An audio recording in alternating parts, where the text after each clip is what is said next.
ഞാൻ എപ്പോഴും വിചാരിക്കുന്നതേ, അതായത് ഇത്തരം മലാശയ രോഗങ്ങളുണ്ടല്ലോ, ഇപ്പോൾ പൈൽസ് പോലെ അല്ലെങ്കിൽ ഫിഷർ പോലെ ഫിസ്റ്റുല പോലെയൊക്കെയുള്ള രോഗങ്ങൾ, അത് ആളുകൾക്ക് തുറന്നു പറയാനുള്ളൊരു മടിയുണ്ട്. അത് വേറെ കാര്യം. എപ്പോഴും ആളുകൾ പോവുക ഈ മതിലിൽ ഒട്ടിച്ചേക്കുന്ന പരസ്യങ്ങൾ കണ്ടിട്ടായിരിക്കും. അതിൽ ഏറ്റവും വലിയ ഹൈലൈറ്റ് ഈ പറഞ്ഞ പോലെ ഓപ്പൺ സർജറി കൂടാതെ ഈ ലേസർ ട്രീറ്റ്മെൻറ്റ് വഴി നമുക്ക് നടത്താം എന്നാണ്. ആളുകൾക്ക് ഇപ്പോഴും വലിയ ധാരണ ഉണ്ടാവില്ല ഈ ലേസർ ട്രീറ്റ്മെൻറ്റും ഓപ്പൺ സർജറിയും തമ്മിലുള്ള വ്യത്യാസം എന്താണെന്നുള്ളത്. എന്താ അത് കത്തി ഉപയോഗിക്കാതെ ചെയ്യുന്ന ലേസർ സർജറിയുടെ പിന്നിലുള്ള ആ ഒരു സയൻസ് എന്താ? ഓക്കെ, ലേസർ സർജറി ബേസിക്കലി ഒരു ലൈറ്റ് ബേസ്ഡ് എനർജി സോഴ്സ്. അപ്പോൾ നമുക്ക് കത്തിക്ക് പകരം ഈ ലേസർ വെച്ച് നമുക്ക് ദശ കട്ട് ചെയ്യാം, രക്തക്കുഴൽ കരിക്കാം, ഇതൊക്കെ ചെയ്യാം. ബേസിക്കലി കത്തി ആകുമ്പോൾ നമുക്ക് കട്ട് ചെയ്യും. ഇത് പ്ലസ് രക്തക്കുഴൽ കരിക്കുന്നുണ്ട്, ബ്ലീഡിങ് കുറയും. ഓക്കെ, അപ്പോൾ നമ്മളൊരു ഓപ്പൺ സർജറി ചെയ്യുമ്പം നമുക്ക് കത്തി കൊണ്ട് കട്ട് ചെയ്യും, സിസേഴ്സ് കൊണ്ട് കട്ട് ചെയ്യും. അപ്പോൾ ഒരുപാട് ദശ നമ്മൾ റിമൂവ് ചെയ്യും. ഓക്കെ, അങ്ങനെ വരുമ്പോൾ നമുക്ക് നീര് കൂടും. അതുകൊണ്ടാണ് നമുക്ക് വേദന കൂടുന്നത്. വലിയ മുറിവായ കാരണം നമുക്ക് ഇൻഫെക്ഷൻ വരാൻ സാധ്യതയുണ്ട്. പക്ഷെ ലേസർ ആകുമ്പം നമ്മൾ ഈ ഇപ്പോൾ പൈൽസിനൊക്കെ നമ്മൾ ലേസർ കൊണ്ട് കരിക്കുകയാണ്, നമ്മൾ കട്ട് ചെയ്യല്ല. ലേസർ പൈൽസ് നമുക്ക് കംപ്ലീറ്റ് ആയിട്ട് ചുരുങ്ങിപ്പോവും. ഓക്കെ, അപ്പം പിന്നെ ചെറിയ മുറിവ്, അപ്പം നീര് വളരെ കുറവ്, അതുകൊണ്ട് ഇൻഫെക്ഷൻ കുറയും, അതുകൊണ്ട് വേദന വളരെ കുറവ്. അപ്പോൾ ഓപ്പൺ സർജറി കഴിഞ്ഞാൽ സാധാരണ നമുക്കൊരു മിനിമം 2 to 3 ആഴ്ച നല്ല വേദനയായിരിക്കും. കാരണം അകത്തൊരു വലിയ മുറിവുണ്ട്, അത് ഉണങ്ങി വരണം. പക്ഷേ ലേസർ സർജറിക്ക് മുറിവില്ല, മേ ബി ഒരു ചെറിയ മുറിവ്, അത്രയേ ഉള്ളൂ. അത് വേഗം ഉണങ്ങും. ഓക്കെ, അതുകൊണ്ട് ശരിക്കും പറഞ്ഞാൽ ഒരു 10ാമത്തെ ദിവസം നമുക്ക് ജോലിക്കൊക്കെ പോകാം, യാതൊരു പ്രശ്നം ഉണ്ടാവില്ല. അപ്പോൾ ഈ ലേസർ സർജറിക്ക് ഈ പറഞ്ഞ പോലെ റിക്കവറി ടൈമും കുറവായിരിക്കും, വളരെ കുറവായിരിക്കും. കാരണം ചെറിയ മുറിവ്, നീര് കുറവ്, ഇൻഫെക്ഷൻ വരാൻ സാധ്യതയില്ല. അപ്പം നമുക്ക് ആൾക്കൊക്കെ ജോലിക്കും പോകാം, എന്തും ചെയ്യാം. ഇത് ഭയങ്കര റിലീഫാണ്. ഓക്കെ, ഭയങ്കര റിലീഫാണ്. ഈ ഓപ്പൺ സർജറിയും ഈ ലേസർ സർജറിയും കമ്പയർ ചെയ്യുന്ന സമയത്തെ ഈ ലേസർ സർജറിക്ക് സൈഡ് ഇഫക്ട്സ് ഉണ്ടാവാൻ ചാൻസ് കൂടുതലാണോ? അല്ല, കാരണം ഉണ്ടോയെന്ന് ചോദിച്ചാൽ ഇപ്പം ചെറിയ എമൗണ്ട് ഓഫ് ബ്ലീഡിങ് ഉണ്ടാകാൻ സാധ്യതയുണ്ട്. പിന്നെ ഇപ്പം ഓപ്പൺ സർജറി ആയാലും ലേസർ സർജറി ആയാലും നീരുണ്ടാവും, പക്ഷെ പൊതുവേ നീര് കുറച്ച് കുറവാണ് ലേസറിൽ. ഒരു മേജർ സൈഡ് എഫക്ട്സ് ഒന്നുമില്ല. പക്ഷെ അത് ലേസർ യൂസ് ചെയ്യാൻ കറക്റ്റ് രീതിയിൽ യൂസ് ചെയ്യണം. ഇതിന് നമുക്കിപ്പോൾ ഒരു പൈൽസിന് സർജറി ചെയ്യുമ്പം അതിന് വേവ് ലെങ്ത് ഉണ്ട്, അങ്ങനെ അതിൻ്റെ ഒരു ടെമ്പറേച്ചർ ഉണ്ട്. ഇത് കറക്റ്റായിട്ട് യൂസ് ചെയ്താലേ കറക്റ്റ് റിസൾട്ട് കിട്ടുള്ളൂ. അങ്ങനെയുണ്ട്. അപ്പോൾ അത് ഒരു എക്സ്പീരിയൻസ്ഡ് ലേസർ ഒരുപാട് ചെയ്ത സർജൻസിൻ്റെ അടുത്ത് പോയാലേ കറക്റ്റ് ട്രീറ്റ്മെൻറ്റ് കിട്ടുള്ളൂ, അതിൻ്റെ എഫക്റ്റ് കിട്ടുള്ളൂ. അല്ലെങ്കിൽ ചിലപ്പോൾ 2 വർഷം 3 വർഷം കഴിഞ്ഞാൽ അപ്പോഴേ റെക്കറൻസ് വരും. സാധാരണ നമുക്കൊരു എന്താ പറയുക, ഒരു റെക്കറൻസ് റേറ്റ് മീൻസ് നമുക്ക് പൈൽസ് ചെയ്താൽ ഈ നമ്മൾ എന്ത് സർജറി ചെയ്താലും തിരിച്ചു വരാനൊരു സാധ്യത ഉണ്ട്. ലേസറിൽ 1% ഉള്ളൂ, ഓപ്പൺ സർജറിയിൽ നമുക്കൊരു 10% വരെ ഉണ്ട്. ഓക്കെ, ഇതാണ് ഡിഫറൻസ്. ഓക്കെ. ഈ ലേസർ ട്രീറ്റ്മെൻറ്റ് ചെയ്യുന്ന സമയത്ത് അതെങ്ങനെ ഓപ്പൺ സർജറി പോലെ പെയിൻഫുൾ ആയിരിക്കും, അല്ലെങ്കിൽ അത്രയും പെയിൻലെസ് ആണോ?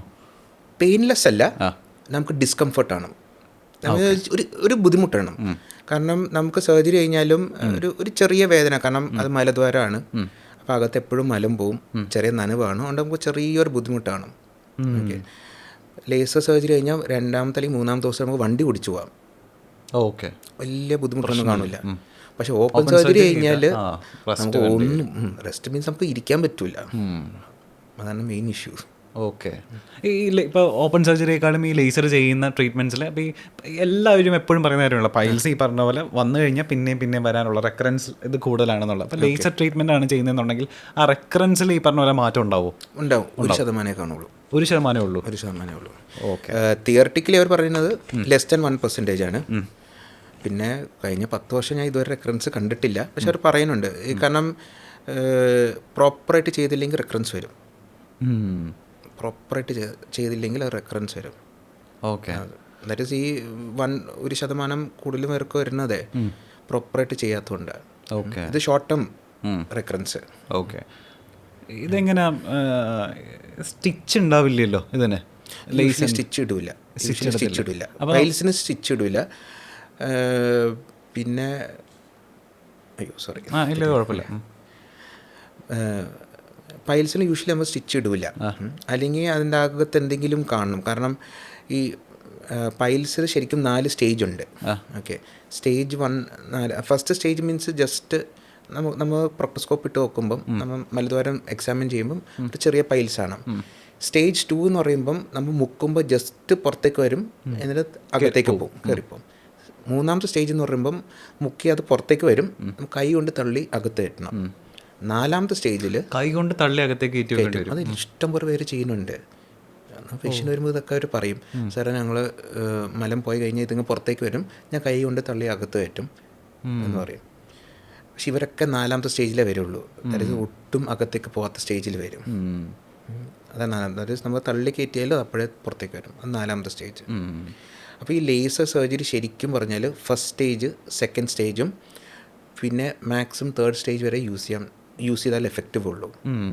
4th സ്റ്റേജിൽ യൂസ് ചെയ്യാം, പക്ഷേ അപ്പോഴാണ് കുറച്ച് സൈഡ് എഫക്ട്സ് വരുന്നത്. കാരണം ഇതിനെ നമ്മൾ ലൈറ്റ് ആയതുകൊണ്ട് ചൂട് വരും. അപ്പോൾ ഈ ഹീറ്റ് വെച്ചിട്ട് നമ്മൾ കട്ട് ചെയ്യുന്നത്. അപ്പോൾ നമ്മളിത് കരിക്കുമ്പം ഈ ഹീറ്റ് ഇതിൻ്റെ ബാക്കിലേക്ക് പോകും. പൈൽസിൻ്റെ ബാക്കിൽ നമുക്ക് മസിൽസ് ഉണ്ട്. ആ മസിൽസിലാണ് നമുക്ക് ഈ മലം പോകുന്നത് പിടിക്കാനൊക്കെ ഉള്ള സ്ട്രെങ്ത് തരുന്നത്. ഒരുപാട് ഹീറ്റ്, അഡീഷണൽ ഹീറ്റ് അടിച്ചു കഴിഞ്ഞാൽ ഈ ചൂട് ബാക്കിലേക്ക് പോയിട്ട് മസിൽ ഡാമേജ് ഉണ്ടാക്കും. അതുകൊണ്ടാണ് ഈ 4th സ്റ്റേജ് യൂസ് ചെയ്യേണ്ടത്. 4th സ്റ്റേജ് നമുക്ക് ഒരുപാട് എക്സ്ട്രാ അടിക്കേണ്ടി വരും, കാരണം വലിയ പൈൽസാണ്. അപ്പം മസിലിൽ ഡാമേജ് വന്നു കഴിഞ്ഞാൽ നമുക്കറിയാറ്, ദാറ്റ് ഈസ് നമുക്ക് മല മുട്ടുമ്പോൾ തന്നെ പോവും, അറിയാറ് പോവും. അതുകൊണ്ടാണ് യൂഷ്വലി 4th സ്റ്റേജിൽ നമ്മൾ റെക്കമെൻഡ് ചെയ്യാത്തത്. 4th സ്റ്റേജിന് ഐദർ നമ്മൾ ഓപ്പൺ സർജറി അല്ലെങ്കിൽ ഈ സ്റ്റേപ്ലർ സർജറി, കീ ഹോൾ എന്ന് പറയും. ഓക്കെ, നമ്മൾ മലയാളികൾക്ക് ഈ മലാശയ സംബന്ധമായിട്ടുള്ള എന്താ അസുഖം വന്നാലും അത് പൈൽസാണ്. അത് ഫിഷറാണോ ഫിസ്റ്റുലയാണോ പൈൽസ് ആണോ എന്നുള്ളത് നമുക്ക് അധികം ആൾക്കാർക്ക് അത് മനസ്സിലാക്കാൻ ഒരു ജ്ഞാനമില്ല. എനിക്ക് അത്തരം പ്രശ്നങ്ങളുണ്ട്, എനിക്കൊരു പൈൽസ് ഉണ്ട് അല്ലെങ്കിൽ എനിക്ക് ഫിഷർ ഉണ്ട്, ഫിസ്റ്റുല ഉണ്ടെന്നുണ്ടെങ്കിൽ ഞാൻ എങ്ങനെ അത് മനസ്സിലാക്കുക? എല്ലാവർക്കും വരുന്നൊരു കോമൺ ക്വസ്റ്റ്യനാണ്. കാരണം സ്ഥിരം മലദ്വാരം ഏരിയയിൽ എന്ത് പെയിൻ ഉണ്ടെങ്കിലും ആൾക്കാർ ഒന്ന് കാണിക്കാൻ മടിയാണ്, മിക്കവർക്കും കാണിക്കാൻ മടിയാണ്. പിന്നെ അവർ യൂഷ്വലി പോകുന്നത് ഫസ്റ്റ് ഒരു ഫിസിഷ്യൻ്റെ അടുത്തേക്കും, അല്ലെങ്കിൽ പെണ്ണുങ്ങളാണെങ്കിൽ ഗൈനക്കോളജിസ്റ്റിൻ്റെ അടുത്ത് പോകും. പക്ഷെ ശരിക്കും ഒരു സർജൻ്റെ അടുത്ത് പോകണം. സർജൻ്റെ അടുത്ത് പോയാലേ അവർ കറക്റ്റ് മലദ്വാരം നോക്കിയിട്ട് പറയാൻ പറ്റുള്ളൂ. നമുക്കത് വേദന, ബ്ലീഡിങ് ആയിരിക്കും മോസ്റ്റ് കോമൺ കോസ്. എല്ലാവരും അത് വെച്ചിട്ടാണ് നമുക്ക് പൈൽസ് ഉണ്ട്. കാരണം എൻ്റെ അടുത്ത് വരുമ്പോൾ പേഷ്യൻ്റ് വരുമ്പോൾ അവർ പറയുന്നത്, സാർ എനിക്ക് പൈൽസ് ഉണ്ട്. അപ്പോൾ ഞാൻ ചോദിക്കും എന്താ ബുദ്ധിമുട്ട്? സാർ ഭയങ്കര വേദന, വയറ്റിന് പോകാൻ ബുദ്ധിമുട്ട്, ഇതാണ് മെയിൻ കംപ്ലയിൻറ്റ്സ്. അപ്പോൾ ഞാൻ പറയും നമുക്ക് നോക്കാം. അപ്പം നമുക്ക് എക്സാമിൻ ചെയ്യുമ്പോൾ നമുക്കറിയാം അത് പൈൽസ് ആണോ, അത് ഫിഷറാണോ, അത് ഫിസ്റ്റുലാണോ, വേറെ എന്തെങ്കിലും തടിപ്പാണോ, ഇതൊക്കെ നമ്മൾ നോക്കിയാലേ നമുക്കത് അറിയാൻ പറ്റുള്ളൂ. അപ്പോൾ എല്ലാ മലദ്വാരം വേദനയും ബ്ലീഡിങ് ഒരിക്കലും പൈൽസ് ആവില്ല. മോസ്റ്റ് കോമൺ ഫിഷേഴ്സാണ്, ദാറ്റ് ഈസ് മലദ്വാരത്തിലൊരു പൊട്ടൽ വരുന്നത്. പിന്നെയാണ് പൈൽസ് വരുന്നത്. ദാറ്റ് ഈസ് എനിക്ക് തോന്നുന്നത് പൈൽസ് കാരണം മോർ കോമൺ ഫിഷേഴ്സാണ്. ഓക്കെ, ഇതിപ്പോൾ വളരെ അപകടകരമായിട്ടുള്ളൊരു സംഗതി എന്താണെന്ന് വെച്ചാൽ പലരും ഇത് പൈൽസ് ആണെന്ന് കരുതിയിരിക്കും ചില ആൾക്കാർ. പക്ഷേ ചിലപ്പോൾ മലദ്വാര സംബന്ധമായിട്ടുള്ള ക്യാൻസേഴ്സും ഉണ്ട്. ഇത് ഭയങ്കര വേഴ്സ് ആവും. ഇത് ആ തുടക്കത്തിലെ നമ്മൾ പൈൽസ് ആണെന്ന് കരുതി ട്രീറ്റ് ചെയ്യാതിരുന്നിരുന്നത് ലാസ്റ്റ് സ്റ്റേജ് ആയിട്ട് വരും, ക്യാൻസർ ആയിട്ട് വരും. ഇത്തരം കേസസ് ഇവിടെ ഭയങ്കരമായിട്ട് വരുന്നില്ലേ? ഭയങ്കരമായിട്ട് കോമൺ ആണ്. എനിക്കിപ്പോൾ റീസെൻ്റ്ലി പ്രോബ്ലി ഒരു കഴിഞ്ഞ ആഴ്ച അത് UK വർക്ക് ചെയ്യുന്ന ഒരു നേഴ്സ്, അവർക്ക് ബ്ലീഡിങ്, പൈൽസ് ബ്ലീഡിങ് ഉണ്ട്. അവർ നേഴ്സാണ്, അവർക്ക് അറിയാം. അപ്പോൾ അവരുടെ അടുത്ത് വന്നു, സാറ് എനിക്ക് പൈൽസ് ഉണ്ട്, എനിക്ക് കാരണം അവർക്ക് കുറച്ച് നോളജ് ആയിട്ട് അവർക്ക് അറിയാം, സാറേ ഇങ്ങനെ പുറത്തേക്ക് വരുന്നത് പൈൽസായിട്ടാണ് തോന്നുന്നത്. അപ്പോൾ ഞാൻ നോക്കിയപ്പം പൈൽസാണ്. അത് റീസെൻ്റ്ലി ബ്ലീഡിങ് ഉണ്ട്. കാരണം ഞങ്ങൾ പ്രൊക്ടോസ്കോപ്പ് എന്ന് പറഞ്ഞ സ്കോപ്പ് ഉണ്ട്, നോക്കുമ്പോൾ നമുക്കറിയാം ചുമപ്പുണ്ട്, ബ്ലഡ് ജസ്റ്റ് വന്നിട്ടുണ്ട്. ആൻഡ് അവരുടെ എനിക്കതൊരു 45 ഇയേഴ്സ്, വേറെ വീട്ടിലാർക്കും ക്യാൻസർ അങ്ങനെ ഒരു സാധനവും ഇല്ല. അപ്പം ഞാൻ അവിടുത്തെ പറഞ്ഞു, നോർമലി 35 ഇയേഴ്സ് ആൻഡ് അബവ് പൈൽസായിട്ട് വന്നാലും ഞങ്ങൾ കൊളനോസ്കോപ്പി, ദാറ്റ് ഈസ് വൻകുടൽ മൊത്തം ഞങ്ങളൊരു സ്കോപ്പ് ഇറക്കി നോക്കും, അതിന് കൊളനോസ്കോപ്പി എന്ന് പറയും. അത് കമ്പൽസറി ആയിട്ട് ചെയ്യും, കാരണം ഇങ്ങനെ റെയറായിട്ട് വരാറുണ്ട്. അപ്പം അവർ ഓക്കെ ആയി, ഞാനത് ചെയ്തു. അവർക്ക് പൈൽസിൻ്റെ ഒരു 10 സെൻറ്റിമീറ്റർ മുകളിൽ ഒരു ഗ്രോത്ത് ഉണ്ട്. അത് ക്യാൻസർ ആയിരുന്നു. ഓക്കെ, ബയോപ്സി ഞങ്ങൾ എടുത്തു, ക്യാൻസറായിട്ട് വന്നു. പക്ഷെ വേറൊരു വെയിറ്റ് ലോസോ ഈ പറയുന്ന ഒന്നുമില്ല. പൈൽസ് ബ്ലീഡിങ് 2 വർഷമായിട്ട് ബ്ലീഡിങ് കുറച്ച് കൂടി, വേറെ ഒന്നുമില്ല. പിന്നെ കോൺസ്റ്റിപ്പേഷൻ, മലബന്ധം, അത് ഉണ്ട്. പക്ഷേ നമ്മുടെ എല്ലാം ദാറ്റ് ഇസ് പൈൽസ് ആയാലും ഫിഷർ ആയാലും ഫിസ്റ്റുല ആയാലും ഇങ്ങനത്തെ എന്തെങ്കിലും ട്യൂമേഴ്സോ എന്തുണ്ടെങ്കിലും കോൺസ്റ്റിപ്പേഷൻ എല്ലാ കോമൺ സിംറ്റം, ഭയങ്കര കോമൺ സിംറ്റം. ഓക്കെ. ഇതിപ്പോൾ ഇതുപോലെ തന്നെ ഇപ്പോൾ ആളുകൾ വെച്ചുകൊണ്ടിരിക്കുമല്ലോ ഇത്തരം മലാശയ സംബന്ധമായിട്ടുള്ള അസുഖങ്ങൾ വന്നു കഴിഞ്ഞാൽ ആൾക്കാർ ട്രീറ്റ്മെൻറ്റ് എടുക്കാൻ ഒന്നാമത്തെ കാര്യം പേടിയാണ്, പിന്നെ തുറന്ന് പറയാൻ മടിയുമാണ്. കറക്റ്റ്. ഇത് പിന്നെ ഇവർക്കുള്ള ഒരു ആക്സസ് എന്ന് ചോദിച്ചാൽ ഇവർക്ക് തുറന്ന് പറയാൻ ഈ മതിലുകളിൽ ഒട്ടിച്ച് വെച്ചാൽ ഇത്തരം പരസ്യങ്ങളായിരിക്കും. അത് ഇപ്പോൾ കേരളത്തിലാണെന്നുണ്ടെങ്കിൽ ഇപ്പോൾ ന്യൂസ് പേപ്പേഴ്സിലൊക്കെ ഒരു ചെറിയൊരു ബ്ലാങ്ക് ഉണ്ടാവും, ചെറിയൊരു സൈറ്റിലായിട്ട്. അപ്പോൾ ഇത് ആരും അറിയില്ല, ഇവരെ വിളിച്ചിട്ട് നേരെ അപ്പോയിൻമെൻറ്റ് എടുത്തിട്ട് പോകും. പക്ഷേ എത്രമാത്രം ട്രസ്റ്റ് വർത്തി ആയിട്ടുള്ള ക്ലിനിക്സിലേക്കാണ് പോകുന്നത് എന്നുള്ളൊരു വലിയ ക്വസ്റ്റ്യനാണ്. അപ്പോൾ നമ്മൾ നേരായിട്ടുള്ളൊരു ഹോസ്പിറ്റലിൽ പോയിട്ട് സർജറി ചെയ്ത് മാറ്റുന്നതിന് പകരം ഇവിടെ കൊണ്ടുപോയി ചിലപ്പോൾ അതിലും വേഴ്സ് ആവാനുള്ളൊരു ചാൻസ് വളരെ കൂടുതലാണ്. മുറി വൈദ്യന്മാരൊക്കെ കൂടുതലുള്ളൊരു പ്രദേശമാണ് നമ്മളുടെ കേരളം. ഇത് നമ്മളുടെ കേരളത്തിൽ എത്രമാത്രം അപകട സാധ്യത കൂട്ടുന്നുണ്ടെന്നാണ് തോന്നുന്നത്. അത്രയും വേഴ്സായിട്ട് അവിടെ അത്തരം സ്ഥാപനങ്ങളിലൊക്കെ പോയിട്ട് വേഴ്സായിട്ട് വരുന്ന കണ്ടീഷൻസ് ഒക്കെ ഇല്ലേ? ഒരുപാടുണ്ട്. കാരണം നമുക്ക് ഈ ബംഗാളി ട്രീറ്റ്മെൻറ്റ് എന്നാണ് പറയുന്നത്, ബംഗാളി ഡോക്ടേഴ്സിൻ്റെ ട്രീറ്റ്മെൻറ്റ്, കെട്ടിടുന്ന പരിപാടി. അപ്പോൾ ഈ പറഞ്ഞവരെ ഇവർക്ക് പൈൽസ് എന്ന് വിചാരിച്ചിട്ട് അങ്ങോട്ട് പോകും, കെട്ടൊക്കെ ഇടും. അപ്പം എനിക്ക് തോന്നുന്നൊരു 3 years or 4 years ബാക്ക് ഒരു പേഷ്യൻ്റ് വന്നു, കെട്ടിട്ടിട്ട് ഭയങ്കര വേദന. ഓക്കെ, അപ്പം അങ്ങനെ ഇടയ്ക്കിടയ്ക്ക് വരാറുണ്ട്. ഞങ്ങളും പൈൽസ് വിചാരിച്ചിട്ട് ഞങ്ങൾ നോക്കുമ്പം ഒരു നല്ല തടിപ്പുണ്ട്, നല്ല ചുമന്നിരിക്കുക. കാരണം അത് കെട്ടിട്ടിട്ട് എനിക്ക് 2 ദിവസമായിട്ടുള്ള ഭയങ്കര പെയിൻ, പേഷ്യൻറ്റിന് അവിടെ ഇരിക്കാൻ പറ്റും, ഭയങ്കര വേദന.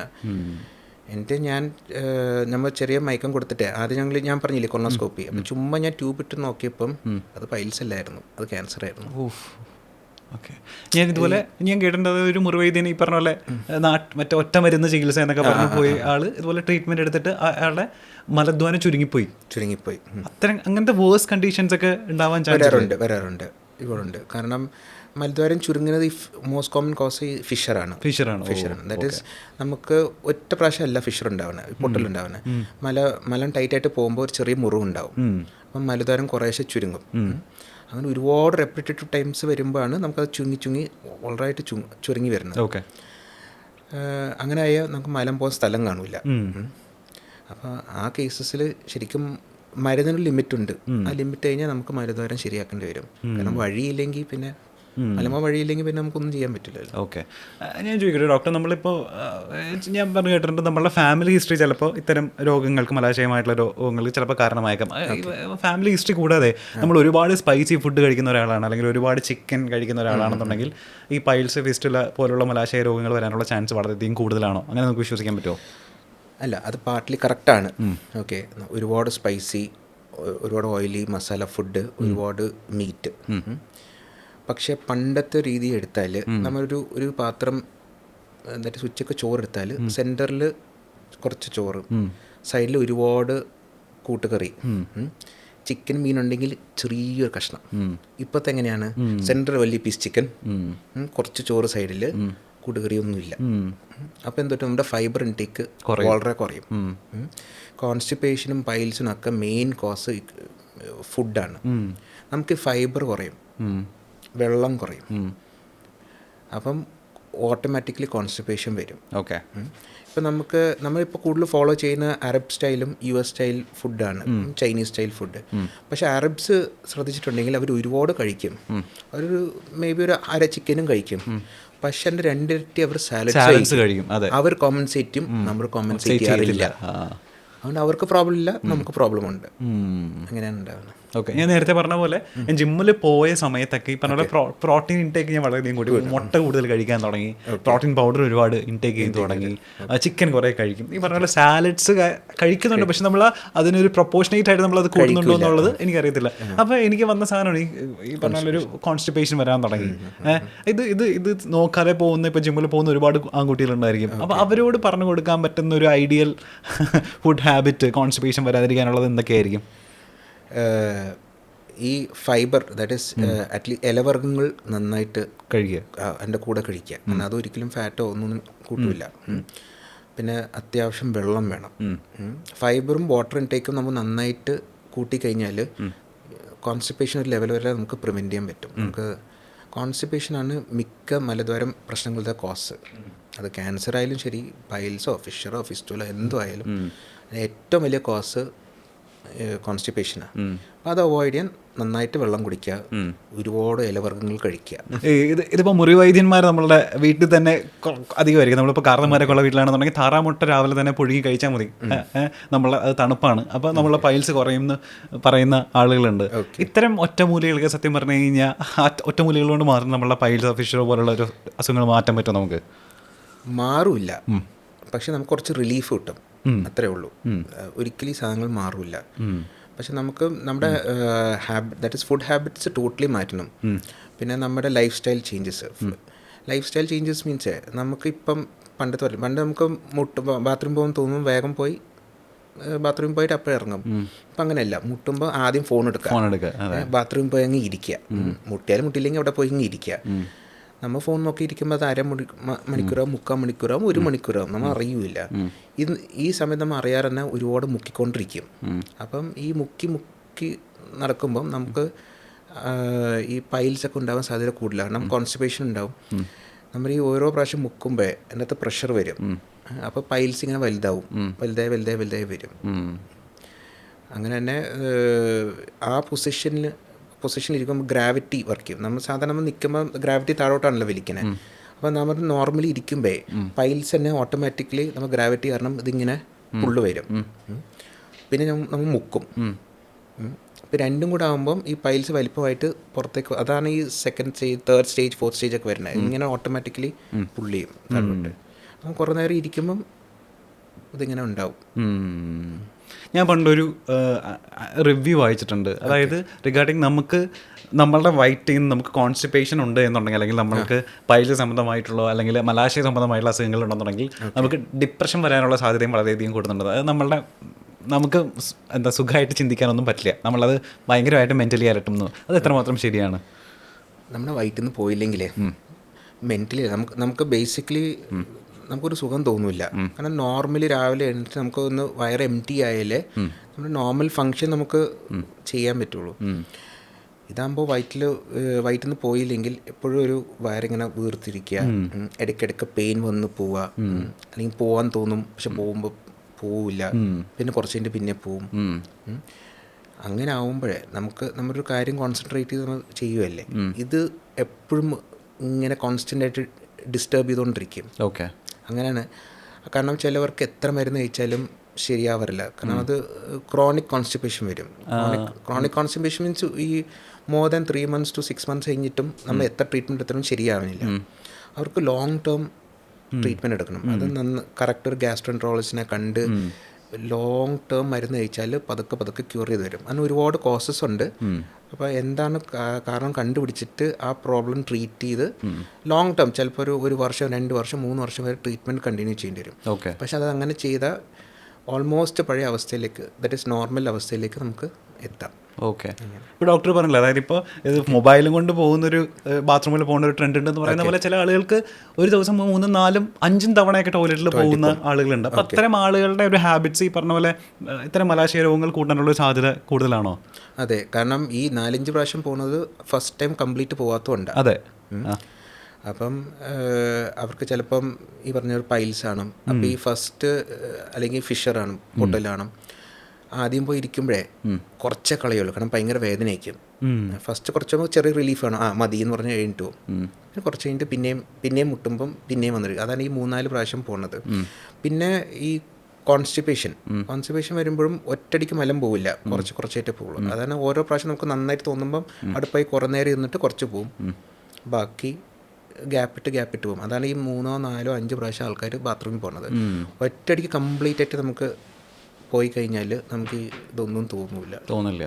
ഇതിപ്പോൾ നമ്മൾ ലേസർ ട്രീറ്റ്മെൻറ്റിൻ്റെ കാര്യം പറയുന്ന സമയത്ത് നമ്മൾ ഇത്രയും നേരം സംസാരിച്ചത് അത് പൈൽസ് വരുന്ന ആളുകളുടെ കാര്യമാണ്. ഇത് കുട്ടികളിലേക്ക് വരികയാണെന്നുണ്ടെങ്കിൽ ലേസർ ട്രീറ്റ്മെൻറ്റ് കുട്ടികൾക്ക് എടുക്കുന്നത് കൊണ്ട് എന്തെങ്കിലും പ്രശ്നങ്ങളുണ്ടോ, സൈഡ് എഫക്ട്സ് ഉണ്ടോ, അത് അഡ്വൈസബിൾ ആണോ?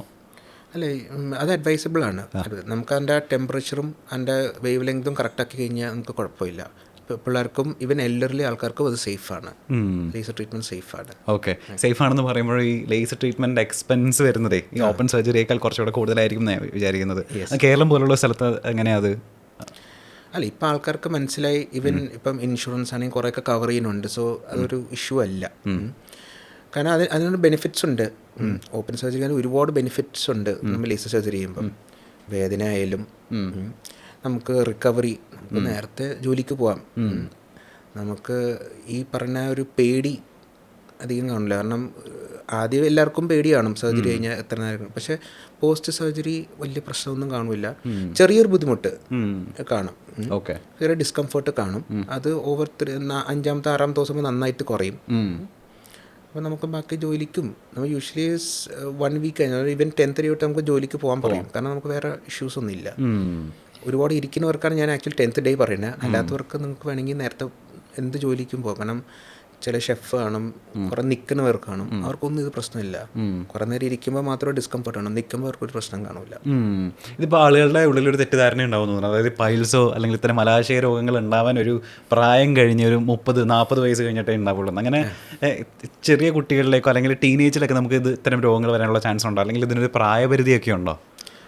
യങ്ങർ ഏജ് ഗ്രൂപ്പിൽ വരും. കാരണം ഏറ്റവും ചെറിയ കുട്ടി ഞാൻ ഓപ്പറേറ്റ് ചെയ്തിരിക്കുന്നത് 14 ഇയേഴ്സ്, 14 വയസ്സിൽ. അപ്പം ആ കുട്ടി അമ്മയായിട്ട് വന്നു, പറഞ്ഞു സാറേ ഇങ്ങനെ തടിപ്പുണ്ട്, പൈൽസ് ഉണ്ട്. ഞാൻ പറഞ്ഞു 14 വയസ്സോ, ചെറിയ പൈൽസ് ആയിരിക്കും. അപ്പം അമ്മ അല്ല സാറേ ഞാൻ കണ്ടിട്ടുണ്ട് തടിപ്പ്.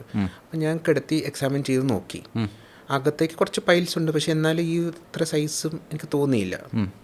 അപ്പം ഞാൻ പറഞ്ഞു ഓക്കെ, ഇനി മെഡിസിൻ തരാം, നിങ്ങൾക്ക് ഇനി അങ്ങനെ വരുവാണെങ്കിൽ എനിക്കൊന്ന് ഫോട്ടോ എടുക്കാം. എനിക്കൊന്ന് 1 വീക്ക് കഴിഞ്ഞിട്ട് പേഷ്യൻ്റ് തിരിച്ചു വന്നു. എനിക്ക് അവർ ബാത്റൂമിൽ പോയപ്പോൾ ഈ സാധനം പുറത്തേക്ക് ഇങ്ങനെ തള്ളി നിന്നു. ഫോട്ടോ കാണിച്ചു, സ്റ്റേജ് 3 വലുതായിരുന്നു. അവനും ഈ സെയിം സാധനം, അതായത് അറ്റ്ലീസ്റ്റ് 1 hour ബാത്റൂമിൽ ഇരിക്കും വിത്ത് ഫോൺ. അപ്പം 14 ഇയേഴ്സ് ഞാൻ തന്നെ സ്റ്റണ്ടായിപ്പോയി. 14 ഇയേഴ്സിൽ ഞാനൊരു ലിറ്ററേച്ചറിലും കണ്ടിട്ടില്ല. നമുക്ക് 18 ഇയേഴ്സൊക്കെ ഞാൻ കാണാറുണ്ട് ഓപ്പറേറ്റ് ചെയ്യാൻ, പക്ഷേ 14 വയസ്സിന് ഇതുവരെ ചെയ്തിട്ടില്ല. ഞാൻ ശരിക്കും സ്റ്റാൻഡ്. എന്നിട്ട് ഞാൻ ഒരുപാട് സീനിയേഴ്സിൻ്റെ അടുത്തും ഇവരത്തൊക്കെ ചോദിച്ചു.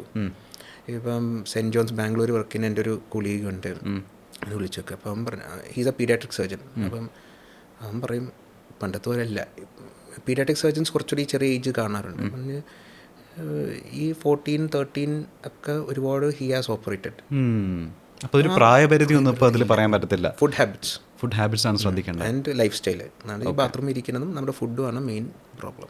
ഇപ്പോൾ ഡോക്ടർ പറഞ്ഞില്ല, അതായത് ചില ഘട്ടങ്ങളിലൊക്കെ ഈ പറഞ്ഞ പോലെ നമ്മൾ മലം പോയതിനു ശേഷം ചിലപ്പോൾ തള്ളി കയറ്റി ഉള്ളിലേക്ക് വെക്കേണ്ട അവസ്ഥകൾ വരേണ്ട. ഇപ്പം ഈ ഇത്തരം രോഗങ്ങളിൽ കണ്ടിരിക്കുന്ന ഏറ്റവും വേഴ്സ് ആയിട്ടുള്ള അവസ്ഥകൾ ഇതുപോലെ എന്തൊക്കെയാണ് പറയാനുള്ളത്?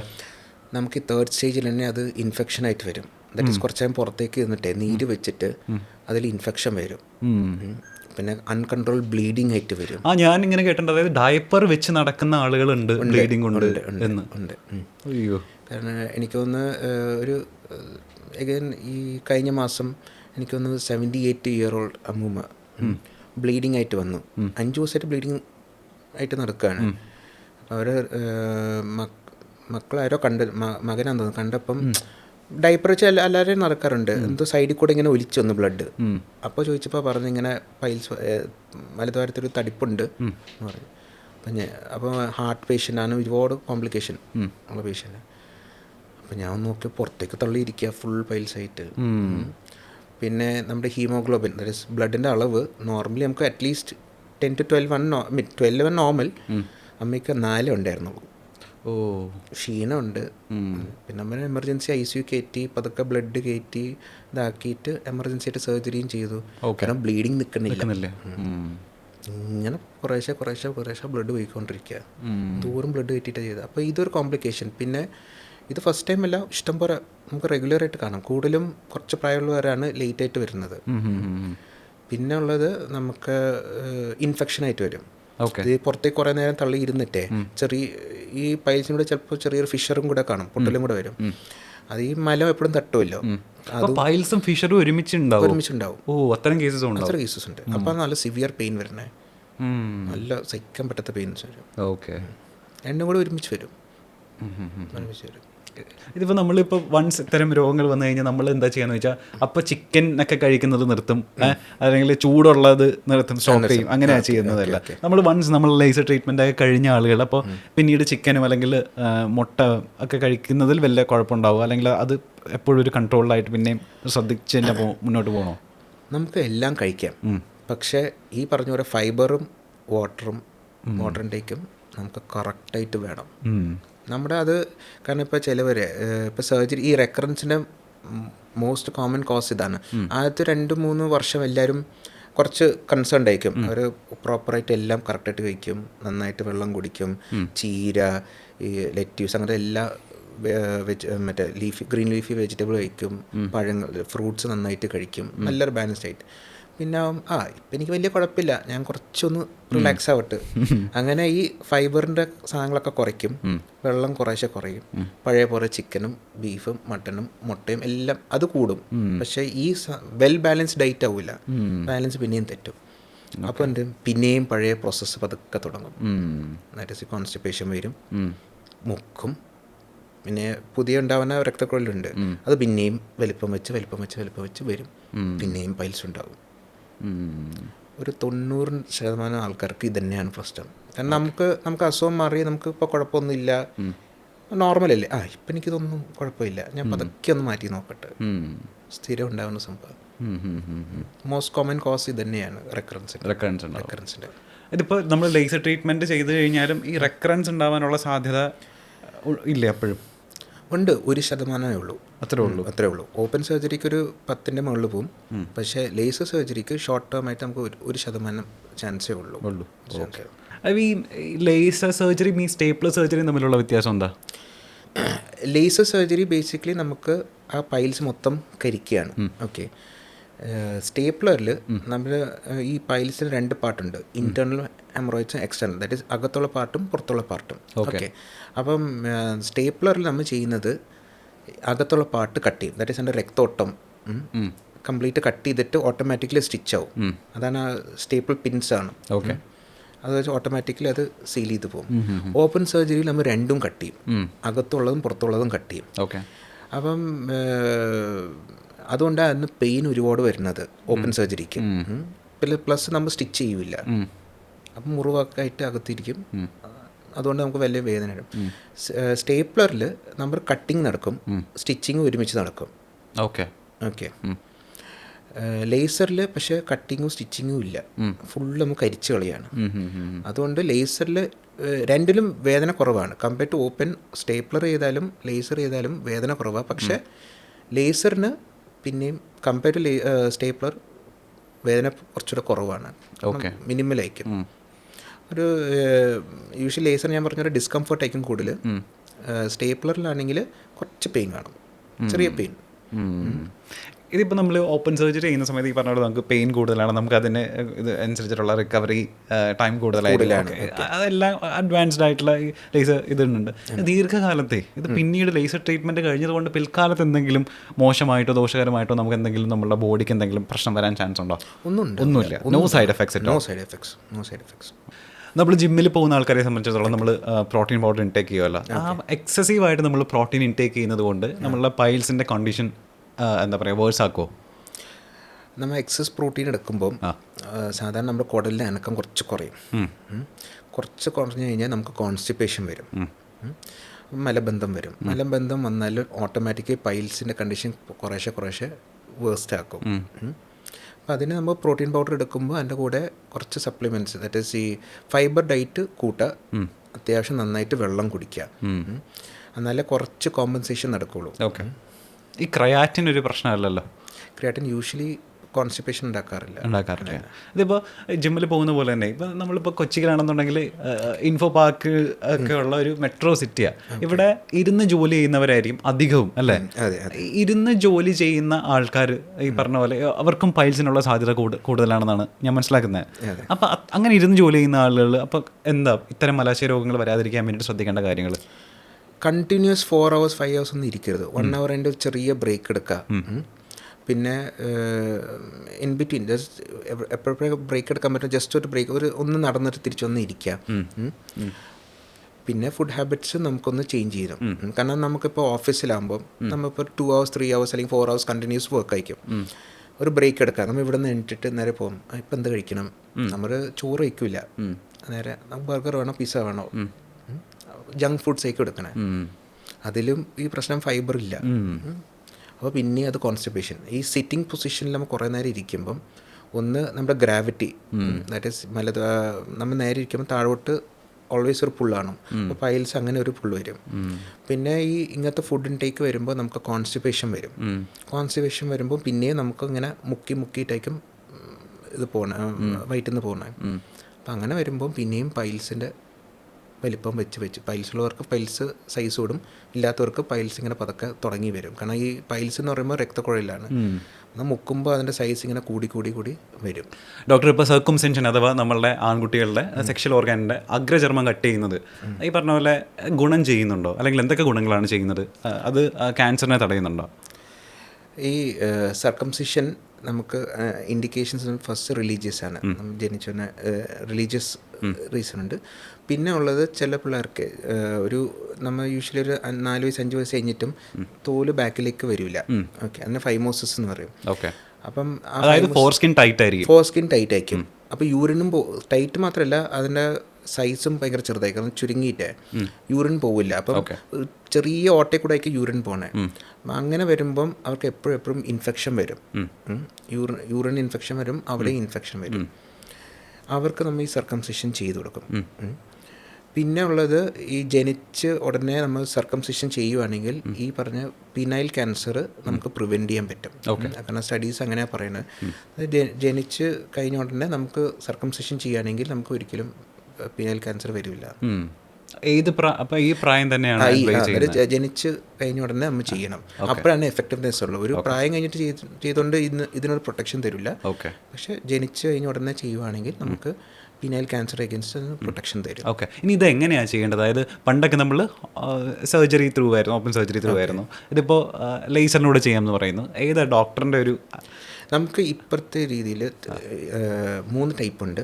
അപ്പോൾ ട്രഡീഷണൽ ആയിട്ട് ഓപ്പൺ സർജറി ഉണ്ട്. ഓക്കെ, പിന്നെ നമുക്ക് ലേസർ സർജറി ഉണ്ട്, പിന്നെ സ്റ്റേപ്ലർ സർജറി ഉണ്ട്. ഓക്കെ, സ്റ്റേപ്ലർ സർജറി എന്താ? സ്റ്റേപ്ലർ സർജറി മീൻസ് നമുക്ക് ഈ പണ്ടൊക്കെ ഓപ്പൺ സർജറി നമ്മൾ സിസർ കൊണ്ട് കട്ട് ചെയ്തിട്ട് നമ്മൾ സ്റ്റിച്ച് ഇടും. ഇതിന് പകരം ഈ സ്റ്റേപ്ലർ ഡിവൈസ് ഉണ്ട്. അപ്പോൾ നമ്മൾ സ്കിന്ന് അതിനകത്ത് കയറ്റിയിട്ട് പ്രസ് ചെയ്യുമ്പോൾ ഓട്ടോമാറ്റിക്കലി കട്ട് ചെയ്തും സ്റ്റിച്ചിങ്ങും വീഴും. അപ്പോൾ നമുക്ക് കാണാം ഒരു സ്റ്റേപ്പിൾസ് വരെ പിന്നെ ഓരോ സൈഡിലേക്ക് കിടക്കും. വേദന കാണൂല, പക്ഷെ പെർഫെക്റ്റ് ആയിട്ട് അവിടെ കിടക്കും. പിന്നെ ഉള്ള ലേസർ സർജറി.